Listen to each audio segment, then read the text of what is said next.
The Cursed Herbs Call, The Spirit Beneath the Dark Well. Part 5, The New Guests. 2 years passed. The old house at the end of Willow Lane still stood in silence, like an aging shadow forgotten by time. After the night he discovered the tiny wet footprints outside his bedroom door, Edward Carter made one final decision. He hired workers to cover the entire skylight with thick sheets of corrugated metal.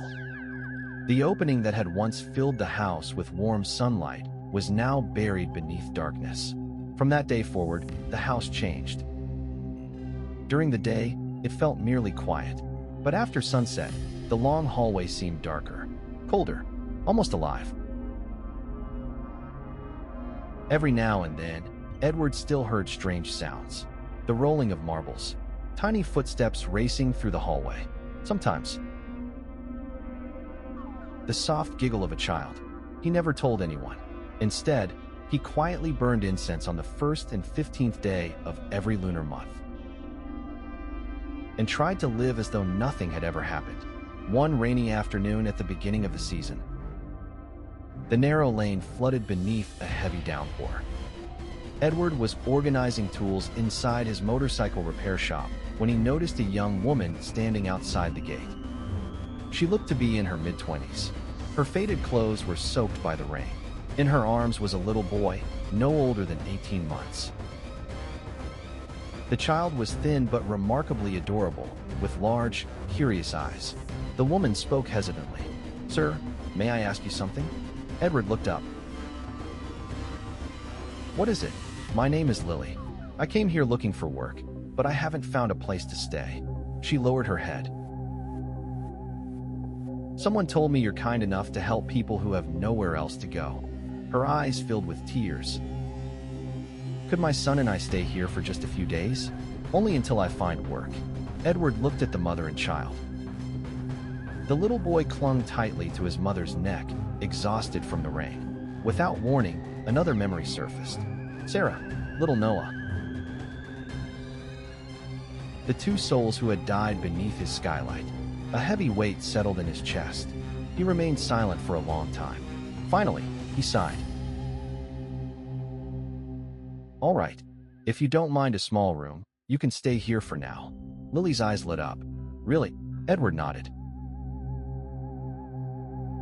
"The only room available is at the back of the house. That's more than enough." She bowed repeatedly. "Thank you so much." Edward managed a small smile. "It's getting late.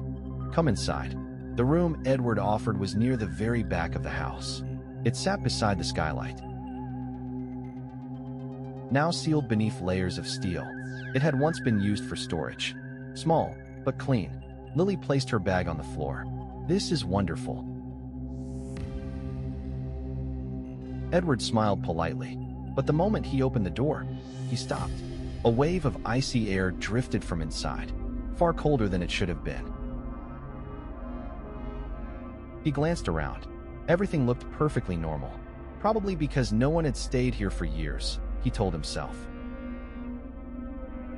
"If you need anything, just call me." "Thank you." Edward turned to leave. He had barely taken a few steps when, giggle, a tiny laugh, soft. He immediately turned around. The little boy in Lily's arms was smiling, but something felt wrong. He wasn't looking at his mother. He wasn't looking at Edward. He was staring down the dark hallway, toward the sealed skylight. His eyes sparkled with excitement, as though someone was standing there. That evening, rain continued falling outside. After a simple dinner, Lily rocked her son to sleep. His name was Ethan. Since arriving at the house, he had been unusually quiet. He never cried. He never demanded to be carried. Every so often, he simply looked toward the end of the hallway and smiled. "What are you looking at?" Lily gently stroked his hair. Ethan didn't answer. He was still too young to speak clearly. Instead, he pointed toward the hallway, then giggled. Lily followed his finger. There was nothing there. Only darkness. A chill crept across her skin. I'm just exhausted, she thought. She turned off the light and hugged her son close. Around midnight,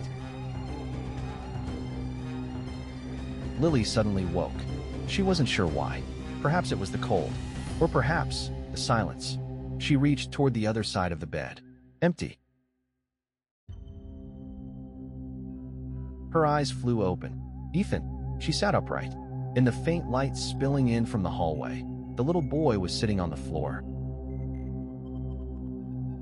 His back faced his mother, perfectly still. Ethan, no answer. Ethan, he remained motionless. Then, very slowly, he raised one tiny hand and waved.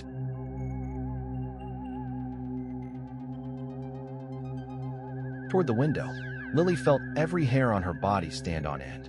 She looked outside. Beyond the glass, there was only darkness. No one. Ethan.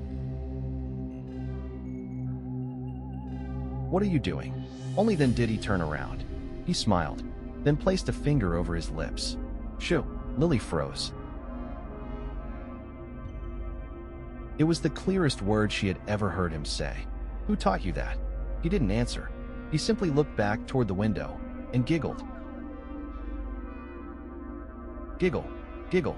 His innocent laughter echoed through the room. For reasons she couldn't explain, a wave of terror swept through her. She quickly picked him up and carried him back to bed. This time, he didn't resist, but before closing his eyes, he looked toward the window once more, as though someone was standing outside, watching. The following morning, Edward was sweeping the front yard when Ethan toddled out of the house. The little boy looked at him and smiled. Good morning, little guy. Edward crouched down and gently patted his head. Ethan said nothing. Suddenly, he looked up at the roof. Then he waved. Edward froze. Who are you waving at? The boy smiled. My brother. Edward frowned. Your brother? My brother. Ethan pointed toward the old metal roof. Edward slowly looked up. No one was there. Only weathered sheets of corrugated steel resting beneath the morning sun. A cold breeze drifted through the yard. Without warning, Edward remembered the footsteps he had heard on that very roof 2 years earlier. Just then, Ethan burst into laughter, then quietly added something that sent a wave of ice through Edward's body. My brother says he's coming down to play tonight. Edward stood perfectly still. The broom trembled in his hand. Far above, dark clouds began gathering once again. The sky slowly faded into gray, and somewhere deep within the long hallway, a child's soft giggle seemed to echo from beneath the sealed skylight.